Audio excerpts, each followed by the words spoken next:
मेरोमा चाहिँ धनियै छैन, पत्तै ल्याएन। अचार बनाइसक्यो हिजो आमाले। आधा कल्चो सामान लिएर चाहिँ रेसिपी सेयर गर्दैछु तपाईँहरूसँग हो। यो रसमा चाहिँ माछाको फ्लेभर आफै पोस्छ।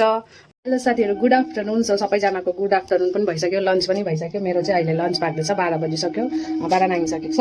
अनि म चाहिँ अब लन्च हाम्रो पनि पाकिसकेको छ होइन, भात सब्जीहरू पाकिसकेको छ। म चाहिँ आज बनाउँदैछु माछा। मैले हिजोको ब्लगमा भनेको थिएँ म तपाईँहरूसँग माछाको रेसिपी सेयर गर्छु, पाप्दा माछाको। त म त आज सिम्पल तरिकाले बनाउँछु होइन, त्यस्तो यो गरेर बनाउँदिनँ। यो चाहिँ अब त्यो तोरी पोस्तोहरू हालेर बनायो भने पनि मिठो हुन्छ हो। त्यो रेसिपी पनि मैले अस्ति बनाएको थिएँ, बट अहिले गरम बेसी छ भनेर चाहिँ अब हेभी खाना नबनाएको, जस्ट लाइट बनाएको। सो यहाँ चाहिँ मैले यो मेरिनेट गरेर राखिदिएको छु माछालाई।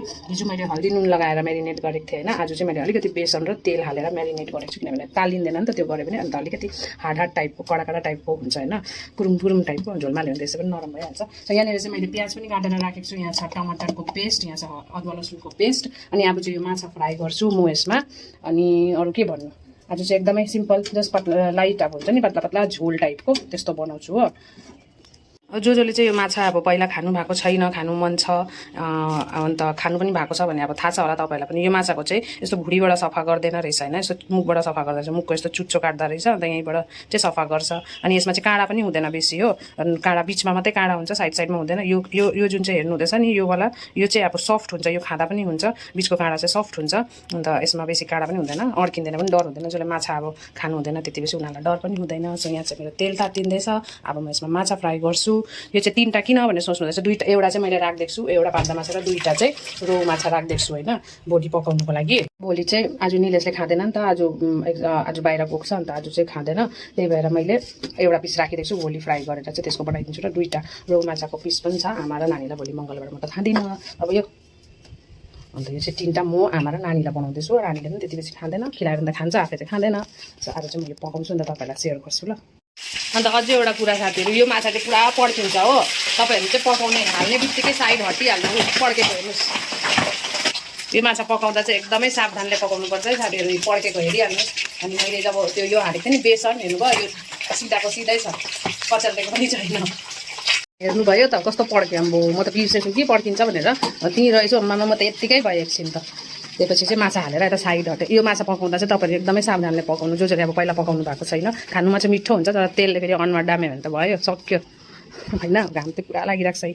आमाले चाहिँ यहाँ खोर्सानीको अचार पनि बनाएको छ, भर्खर हालेको। खोर्सानीको अचार त बनाइरहनुहुन्छ, सक्यो कि बनाइहाल्छ खोर्सानीको अचार। अनि अब यो फ्राई गरिसकौँ, त्यहाँबाट तपाईँहरूलाई देखाउँछु ल। माछा पड्केर तेल कहाँसम्म उछिटेको छ हेरिहाल्नुहोस्। तेल उछिटेर त यहाँ हेर्नुहोस् न, कहाँसम्म चाहिँ तेल उठ्यो उठेको त पुछे। अब योहरू पनि सफा गर्नुपर्छ है, डल्लै तेल उछिटेको। सो यहाँ चाहिँ मैले यो फ्राई गरिसकेको छु हो। अनि एउटा टिप्स दिन्छु ल तपाईँहरूलाई। अब तपाईँहरूले बेसन राइस फ्लोरहरू लगाएर फ्राई गऱ्यो भने चाहिँ हेर्नुभयो, यो अब माछाहरू फ्राई गऱ्यो भने कचल्टिन्छ होइन, सानो हुन्छ। यो चाहिँ भएको छैन, यो चाहिँ जस्तोको त्यस्तै छ, डल्लै पिस छ, ठुल्ठुलो देख्दैछ होइन, खानु पनि मजा आउँछ। अनि यसरी फ्राई गर्नु ल गर्दाखेरि। सो अब चाहिँ म बनाउँछु माछा, ठिक छ। यहाँ मेरो तेल चाहिँ तातिसकेको छ, यसमा चाहिँ म यो 5 फोरन हालिदिन्छु। अनि त्यसपछि चाहिँ यसमा म प्याज हाल्छु। हौ भिजेको चक्करमा त हात मुख डढाउनु पर्दो रहेछ हौ।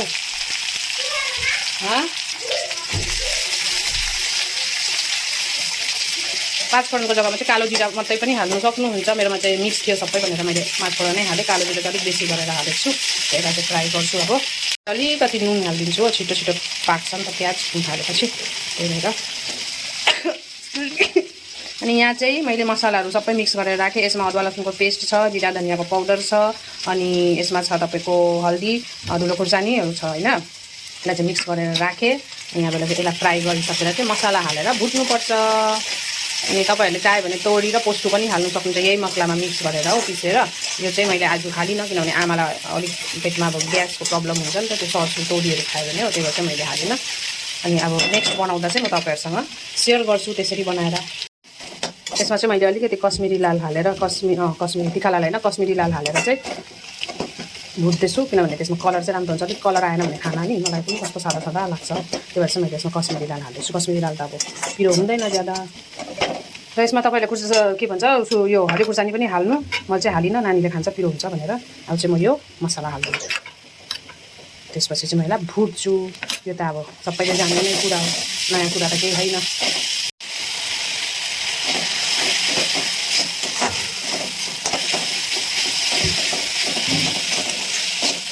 यसलाई मजाले फ्राई गर्छु। मसाला भुटिसकेर चाहिँ म यसमा टमाटरको पेस्ट हाल्छु। यसमा चाहिँ हामीले प्याजको पेस्ट पनि हालेको छ। त्यसमा ग्रेभी पनि मोटो हुन्छ अलिक हो। तपाईँले अब कतिको ग्रेभी खानुहुन्छ, पातला मोटो आफ्नो अनुसार खानु सक्नुहुन्छ। अब म यसलाई पकाउँछु, नभए प्याज र टमाटर बनाउँछ काँचो काँचै हो। यसलाई मजाले फ्राई गर्छु, पकाउँछु। त्यसपछि चाहिँ रस हाल्छु। रसभन्दा पहिला चाहिँ म यसमा नुन हाल्छु हो। नुन हाल्छु, कतिको नुन खानु सक्छ तपाईँले त्यतिकै हाल्नु।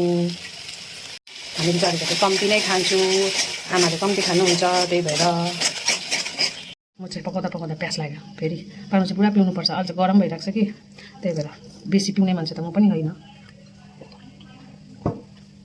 तर गरमले प्यास लागेर पिउको, नभए त भनिरहनुपर्छ। मसाला चाहिँ फ्राई भइसक्यो। अब चाहिँ यसमा म पानी हालिदिन्छु।